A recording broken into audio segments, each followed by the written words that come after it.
من الشيطان اللعين الرجيم بسم الله الرحمن الرحيم الحمد لله رب العالمين والصلاة والسلام على سيدنا وشفيعنا أبي القاسم محمد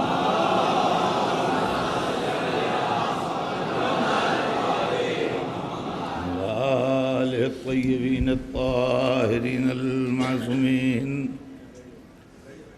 ولعنة الله على أعدائهم أجمعين من يومنا هذا إلى يوم الدين.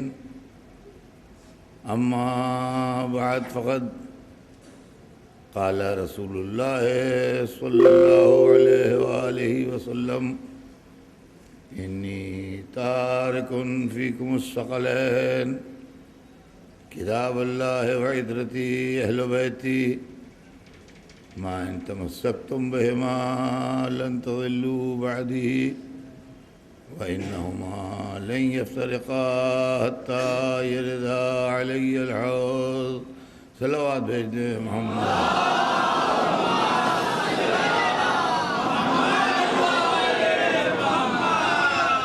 حضور سرور کائنات کا ارشاد گرامی ہے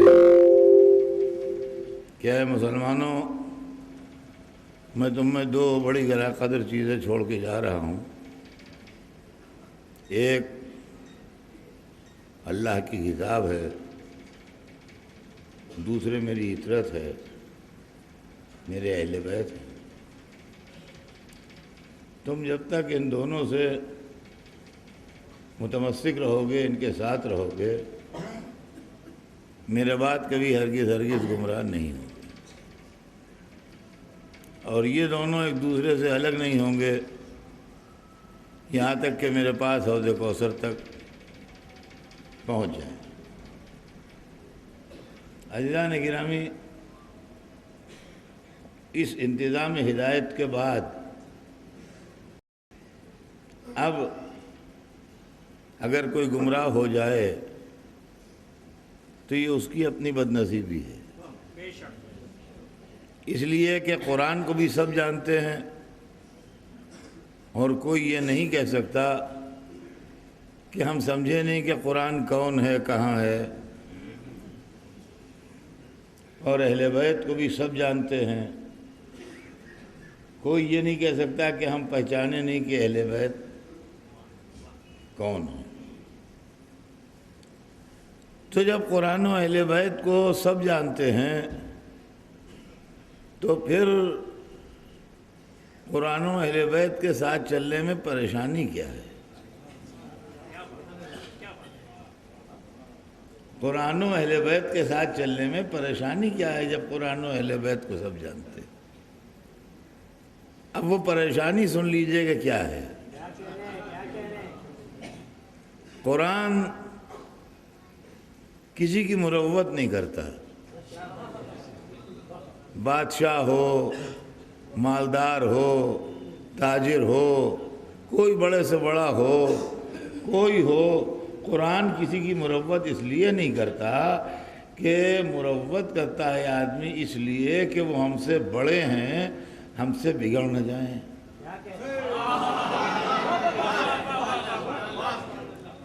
وہ ہم سے بڑے ہیں، ہم سے بگڑ نہ جائیں اور ہمیں نقصان نہ پہنچا دیں، لہذا بات ٹال جاؤ بھائی. لیکن قرآن سب سے بڑے کا کلام ہے، تو جب سب سے بڑے کا کلام ہے تو وہ مروت کیوں کرے؟ اچھا، جو بادشاہ بن گئے، جنہوں نے حکومت پر قبضہ کر لیا، جو اقتدار پا گئے، جو ملک و مال پا گئے، ان کو یہ شبہ ہو گیا کہ وہ بڑے ہیں، تو اب دو بڑے ایک ساتھ رہ نہیں پاتے. دو بڑے ایک ساتھ رہ نہیں پاتے. لہذا قرآن بڑا صحیح لیکن جزدان میں لپٹا ہوا الماری میں رکھا رہے، عملی زندگی میں نہ آئے. اس لیے کہ اگر عملی زندگی میں آیا تو ہم کو قدم قدم پر ٹوکے گا، یہ نہ کھاؤ، یہ نہ دیکھو، یہ نہ بولو، یہ نہ کرو، یہ تمہارا حق نہیں ہے، اس پر یہ جائز نہیں ہے، یہ صحیح نہیں ہے۔ اس جھگڑے میں کون پڑے بھائی؟ ہم دنیا میں اس لیے آئے ہیں کہ جو چاہیں کھائیں، جو چاہیں پئیں، جس کا چاہے مال لوٹ لیں، جس پر چاہیں قبضہ کر لیں۔ یہ تو بار بار ہم کو روک رہا ہے، ٹوک رہا ہے، لہذا ہم ان سے اچھا اب اہل بیت کو کیوں چھوڑا؟ یہ بھی سن لیجئے، قرآن اگر اہل بیت نہ ہوتے تو قرآن ہر وقت کھلا ہوتا، اس لیے کہ پیڑ ملا کہتے اس کا یہ مطلب ہے۔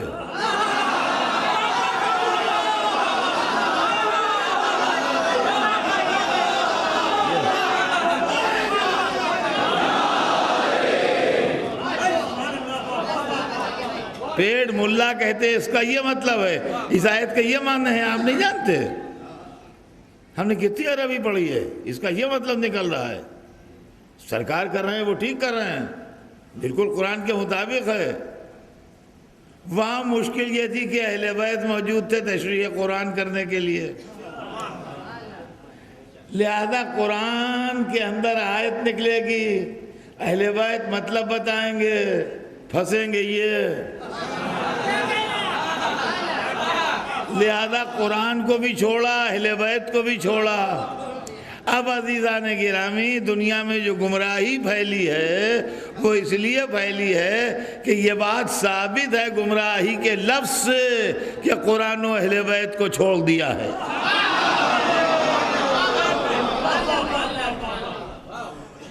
اور عزیزان گرامی، قیامت کے دن رسول شکایت کریں گے۔ پڑھیے قرآن۔ جو لوگ بار بار قرآن قرآن قرآن کہتے ہیں، قرآن کی بات کیا کرتے ہیں آپ؟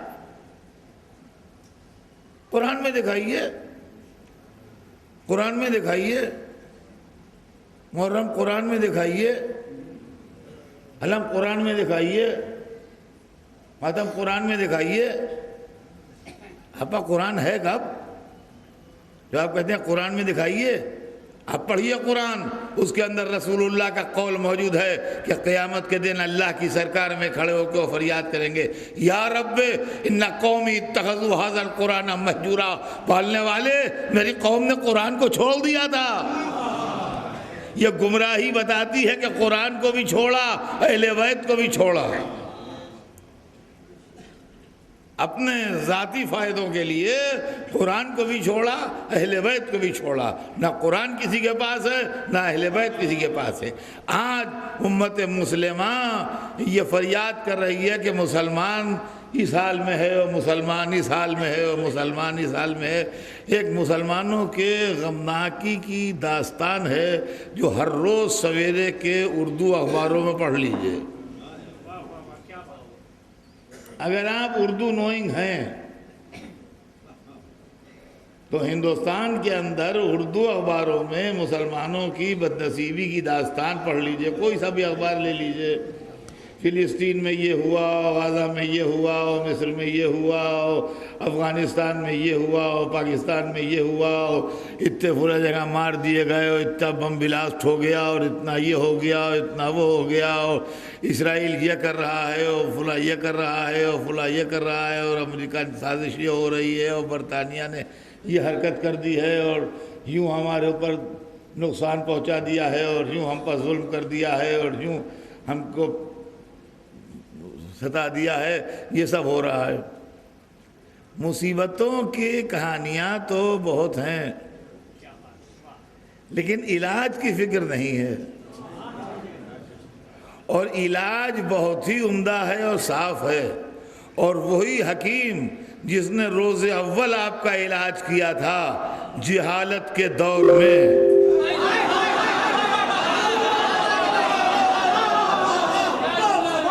دور جہالت میں جس نے علاج کیا تھا، اور آپ کے ہاتھوں میں اونٹوں کی مہاروں کو نکال کے زمام حکومت دے دی تھی، اس حکیم کا نسخہ لکھا ہوا موجود ہے، استعمال کر لیجئے، شفا ہو جائے گی، بشرطے کہ دل راضی ہو۔ وہ نسخہ لکھ کے گیا ہے، 2 جز کا نسخہ ہے، زیادہ اجزاء نہیں ہے اس کے اندر، نسخے میں صرف 2 جز ہیں، قرآن و اہل بیت۔ جس کا چاہے قرآن و اہل بیت سے متمسک ہو جائے، سارے پرابلم سالو ہو جائیں گے۔ اس لیے کہ اسلام میں جب پرابلم آئے اور مصیبتیں آئیں تو کہاں پر سالو ہوئیں؟ دیکھیے غور طلب ہے معاملہ۔ اسلام جس وقت آیا ہے اس وقت 3 طاقتیں جو تھیں وہ اسلام کے خلاف تھیں۔ جب اسلام نے اس دنیا میں آج سے 1400 برس پہلے قدم رکھا اور حضور نے مکے میں اعلان رسالت فرمایا تو اس وقت 3 طرح کی طاقتیں رسول اللہ کے خلاف ابھری۔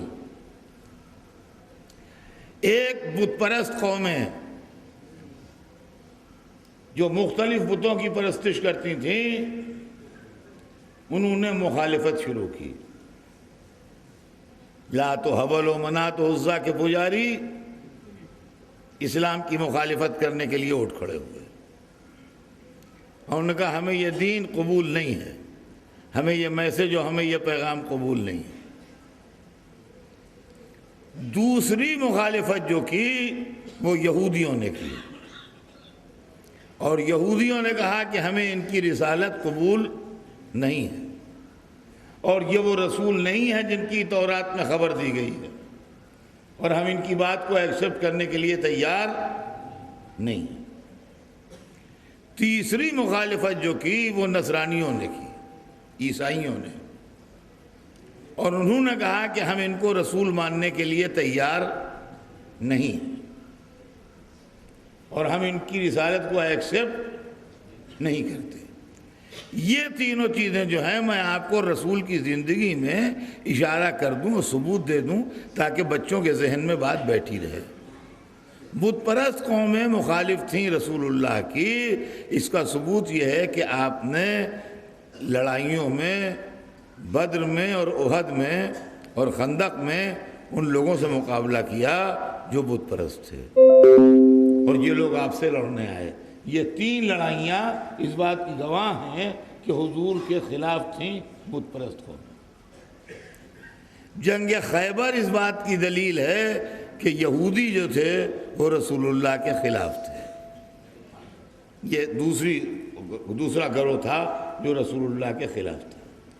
واقعہ مباہلہ جو قرآن مجید میں منشن ہے باقاعدہ، یہ اس بات کی دلیل ہے کہ وہ لوگ خلاف تھے رسول اللہ کے جو حضرت عیسیٰ کے ماننے والے تھے اور جناب عیسیٰ کو نبی مانتے تھے یا خدا کا بیٹا کہتے تھے۔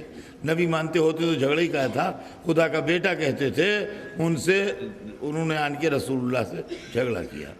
تو عیسائی خلاف تھے، یہودی خلاف تھے، بت پرست خلاف تھے۔ اسلام نے تینوں پر غلبہ پایا۔ آج سیم اسلام اسی پوزیشن میں ہے، ایک ریزہ فرق نہیں ہوا ہے۔ بت پرست قومیں مسلمانوں کے خلاف ہیں، یہودی مسلمانوں کے خلاف ہیں، عیسائی مسلمانوں کے خلاف۔ دیکھیے یہاں تک تو واہ ہوا سب کریں گے، لیکن اس کے آگے چہرے بدلنے لگیں گے۔ یہاں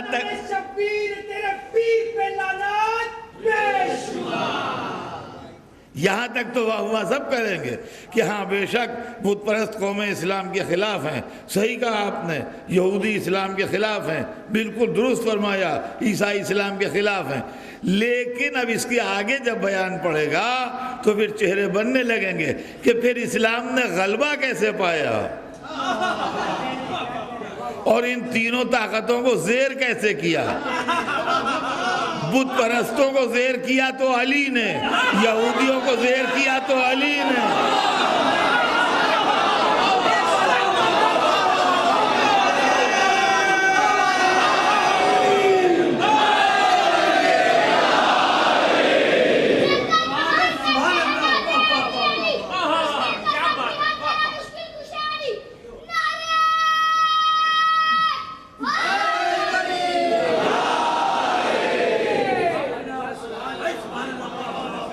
اور ہمارا ہم نے بت پرست قوموں کو زیر کرنے والا علی،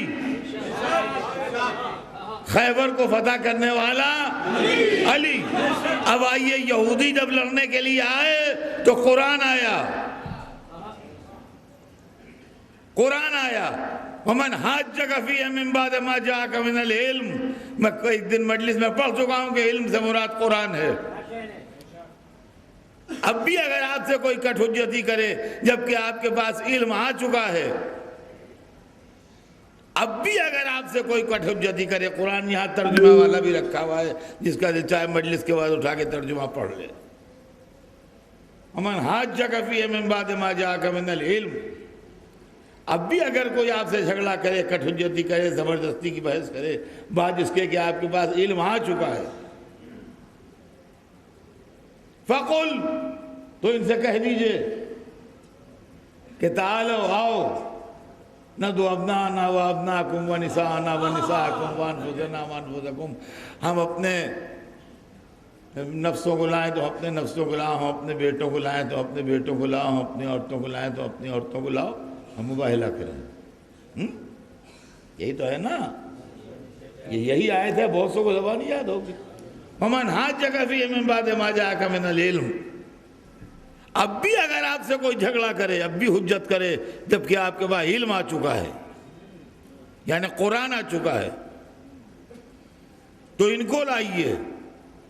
اب سمجھیے قرآن و اہل بیت کا فلسفہ۔ نصارہ سے جھگڑا تھا، قرآن اتر رہا تھا، مگر بغیر اہل بیت کے تنہا قرآن کافی نہیں ہوا۔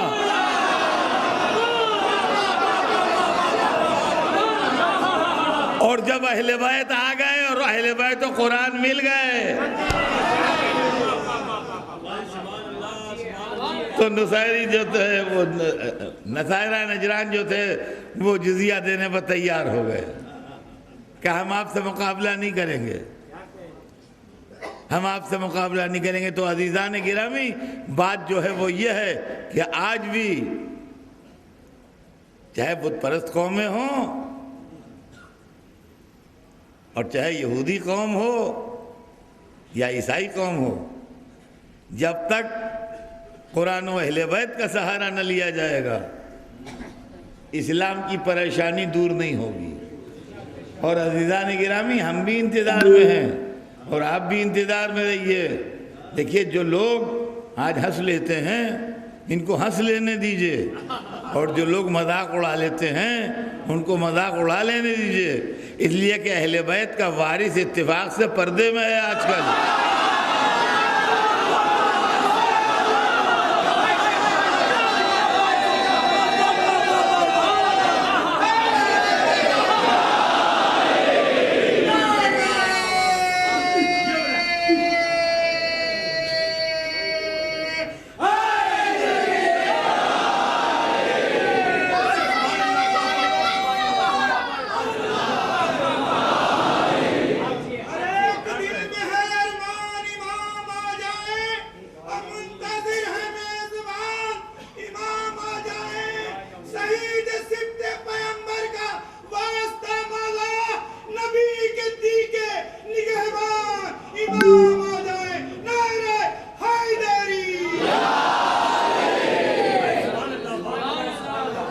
تو عزیزان گرامی، مسئلہ یہ ہے کہ اہل بیت کی جو اصلی فرد ہے وہ ہماری نگاہوں کے سامنے،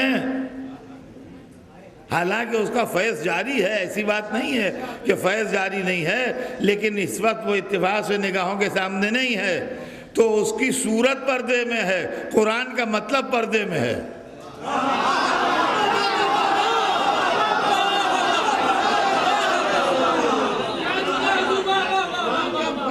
اور آپ وہ لوگ جو دنیا کا کام چلانے کے لیے آگے بڑھے تھے، جب تھک کے آخر میں پکاریں گے کہ معبود اب کسی کو بھیج جو انسانوں کو نجات دے، تو پھر وہی بات رسول کی سامنے آئے گی، قرآن و اہل بیت۔ جب کعبے سے اہل بیت کا وارث نکلے گا اور قرآن سے اس کا مطلب نکلے گا تو مشرق سے مغرب تک ایک دین ہوگا۔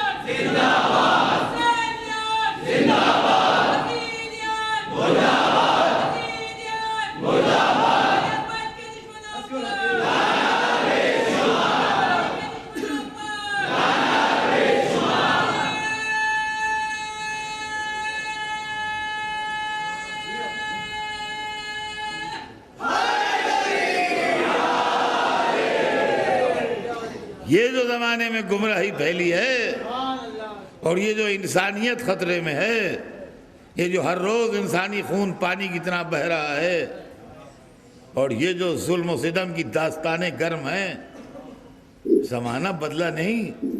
یہ نہ سمجھیے کہ عہد بنی امیہ ختم ہو گیا، یہ نہ سمجھیے کہ عہد بنی عباس ختم ہو گیا۔ مزاج ظلم کبھی بدلتا نہیں ہے۔ کل بھی بے گناہوں کو قتل کیا جا رہا تھا، آج بھی بے گناہوں کو قتل کیا جا رہا ہے۔ اور عزیزان گرامی یہ بھی سن لیجئے کہ یہ شرف مسلم دیشوں کو حاصل ہے کہ قتل مسلم دیشوں میں ہوتا ہے۔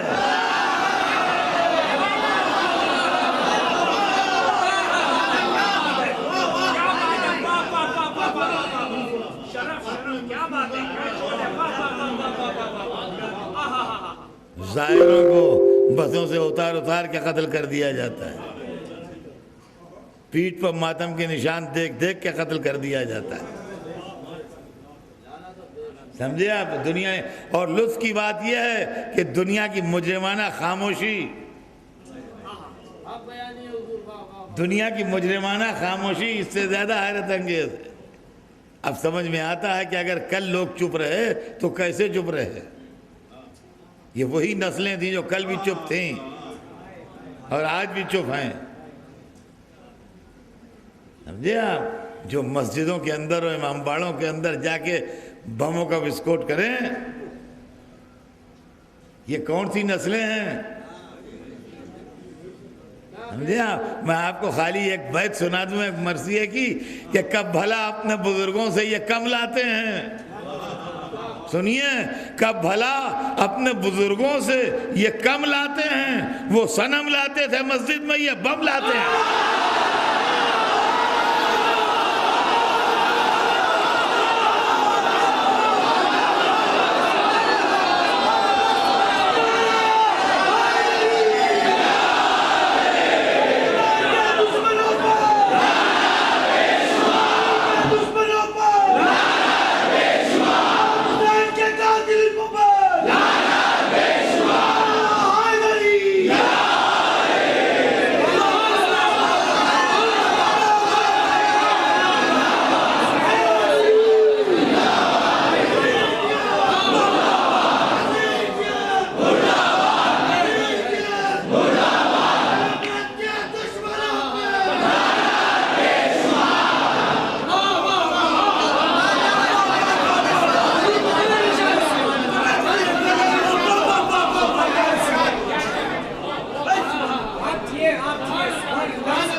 تو عزیزان گرامی گھبرانے کی بات نہیں ہے، یہ ہمیں خبریں دی جا چکی ہیں، اور ہمارے امام، ہمارے رسول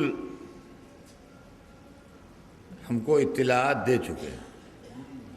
سرکار دو عالم نے بھی اطلاعات دی ہیں آخر زمان کے، اور ائمہ اطہار علیہ السلام نے بھی آخر زمان کی اطلاعات دی ہیں۔ اب لوگ اگر ہنستے ہیں، مذاق اڑاتے ہیں، تو اس سے آپ اپنا دل تھوڑا نہ کیجئے۔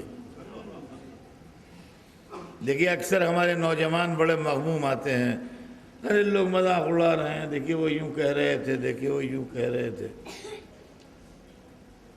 بزرگ لوگ تو بیچارے عادی ہو گئے بچپن سے سنتے سنتے، لیکن نوجوانوں میں ظاہر ہے، نوجوان ہیں تو ایک طرح کے غصہ بھی پیدا ہوتا ہے۔ غصہ کرنے کی ضرورت نہیں، آپ بھی ہنسیے اور لاپرواہی سے ان کو جواب دیجئے، اس لیے کہ قرآن مجید نے ہم کو بتا دیا ہے، قرآن مجید نے ہم کو ہنسنے والوں کے لیے بھی بتایا ہے۔ قرآن مجید میں آپ نے برابر سورہ یاسین پڑھی ہوگی، میں آپ کو خالی اشارہ کر دوں، وہ بہت سے یہاں بیٹھے ہوں گے جن کو زبانی سورہ یاسین یاد ہوگی، سمجھے آپ؟ اور سورہ یاسین میں ایک آیت ہے کہ یا حسرتن علی العباد ما یاتیہم من رسول الا کانوا بہ یستہزئون. میں اس کا کیسے اردو میں ٹرانسلیشن کروں؟ یا حسرتن علی العباد، بڑی حسرت ہے، بڑا افسوس ہے ان بندوں پر. یہ اللہ فرما رہا ہے، یہ اللہ فرما رہا ہے، بڑی حسرت ہے، بڑا افسوس ہے ان بندوں پر.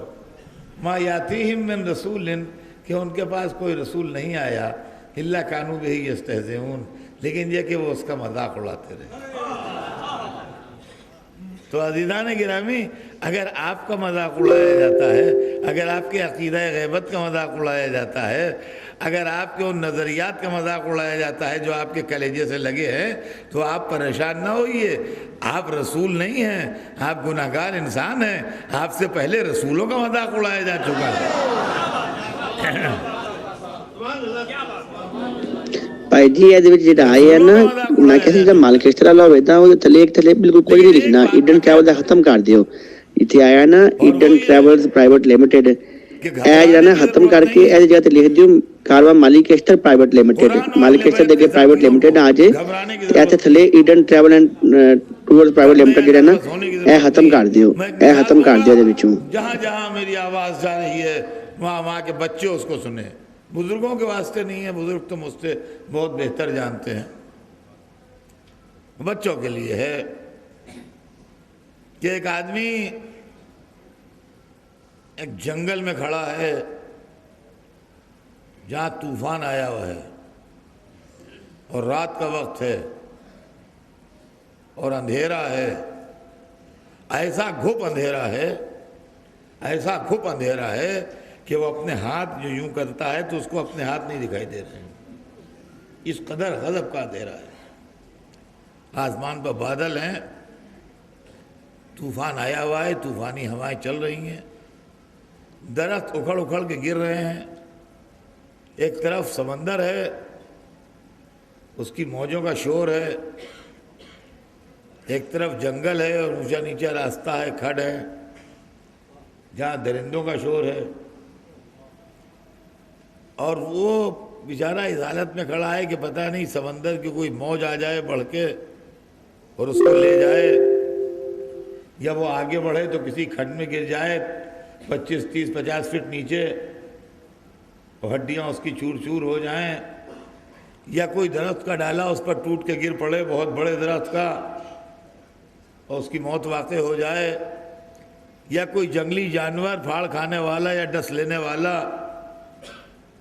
اس کو راستے میں مل جائے، اس کو پھاڑ کھائے یا اس کو ڈس لے. نہ آگے بڑھ سکتا ہے، نہ پیچھے ہٹ سکتا ہے، نہ کہیں جا سکتا ہے، نہ کہیں آ سکتا ہے. اس عالم میں کھڑا ہے. یہ پوزیشن اس وقت ملت مسلمہ کی ہے.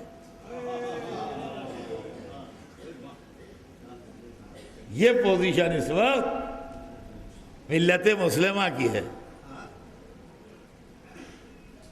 اسی سے ایک 50 گز کے فاصلے پر اسی جنگل میں، اسی طوفان میں ایک دوسرا آدمی کھڑا ہے.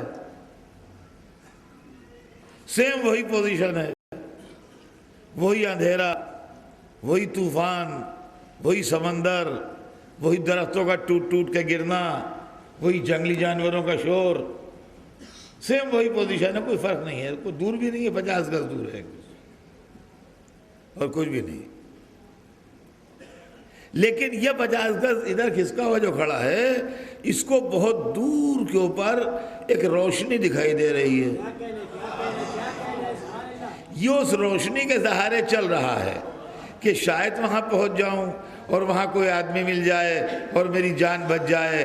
اب یہ نہیں کہہ سکتے پہنچے گا کہ نہیں پہنچے گا، کہ راستے میں مر جائے گا، لیکن آسرا تو ہے.